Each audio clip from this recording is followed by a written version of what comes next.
Hello guys, how are you doing?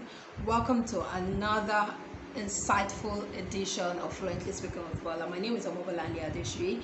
Today we're going to be looking at some wrongly used words. Now these words are not in themselves wrong, but it's just a case of using or placing them in the wrong sentences or placing them in the wrong context, and then it makes the sentence or the message you're trying to pass across absolutely wrong. If you're interested, you definitely want to keep on watching.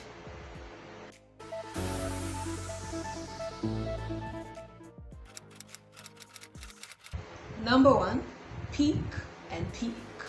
Now, peak means the highest point of something, maybe a mountain, a business, or a party. It could be used in different ways, but it definitely means the highest point of something. While peak means a glimpse into something.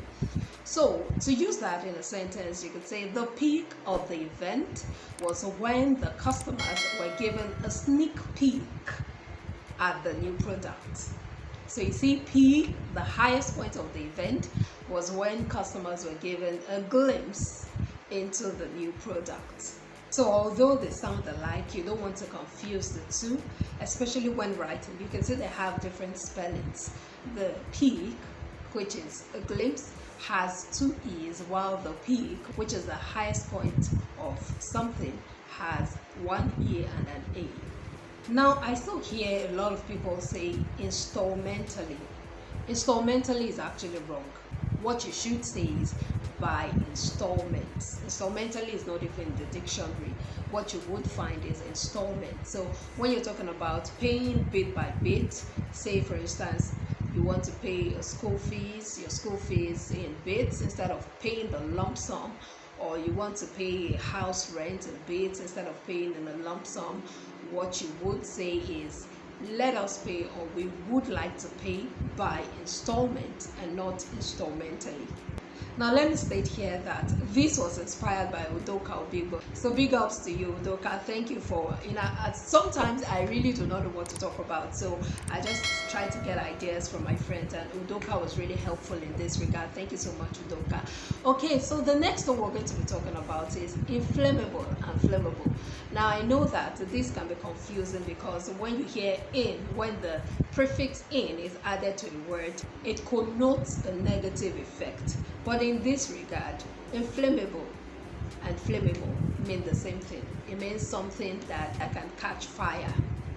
So it's not like impossible and possible, where impossible means something that is not achievable, while possible means something that is achievable. In the case of inflammable and flammable, they can both catch fire.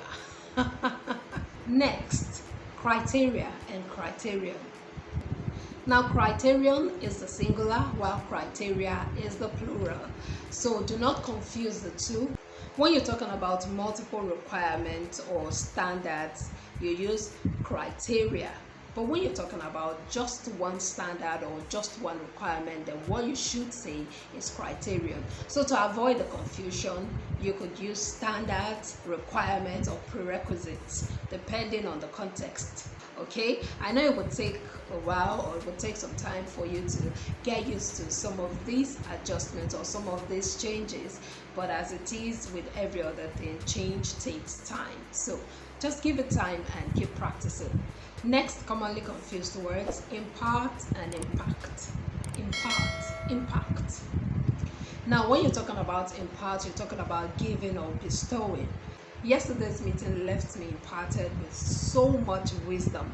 But when you're talking about impact, you're talking about the collision between two bodies or objects.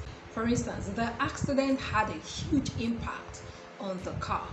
So it means there was a collision, and then the impact was felt or was seen on the car.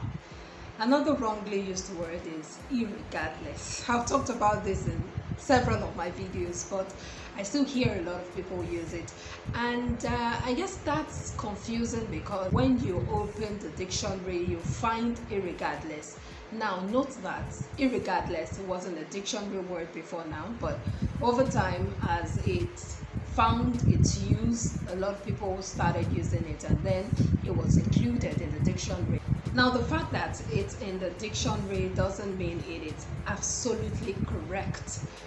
Looking at the word, let's break it down. Irregardless. Now, the less and regardless already connotes that it is without regard to something. Now, when you put the prefix E, that is the IR, you're now saying that it is without regard. Like you're putting two negatives, and you know two negatives would always give a positive effect, and then you now have the opposite of what you actually mean, meaning with regard to. So irregardless actually means with regard to, while regardless means without regard. But many times a lot of people use irregardless to mean without regard. So you want to correct that, except you really do not care about the message you're passing across, and I know you do. Finally, let's talk about stationary and stationary. They actually sound the same way, they're pronounced the same way, as you can see here, and that's what makes it more confusing, except in writing. So in writing, you want to ensure that when you mean something static, the right word to use is this, stationary. And when you're talking about writing materials, you use this, stationary. Sounds like I'm saying the same thing, I know, but when you look at the spelling, you'd understand what I mean. Now, using that in a sentence, he was advised to remain stationary until the bomb squad arrived, but he instead reached for his stationery to write a love note to his wife. Some Romeo things there. Okay, guys, this is where we leave you. Thank you so much for staying till the end. I'd like to hear from you. Don't forget to drop your comments in the comment section. And if you haven't subscribed by now, I'm beginning to suspect you. So I look forward to more subscriptions. Okay, tell your friends, let everyone come join the family. I'll see you next time. Don't forget to watch my other videos here and here, and see you in any of those videos. Bye.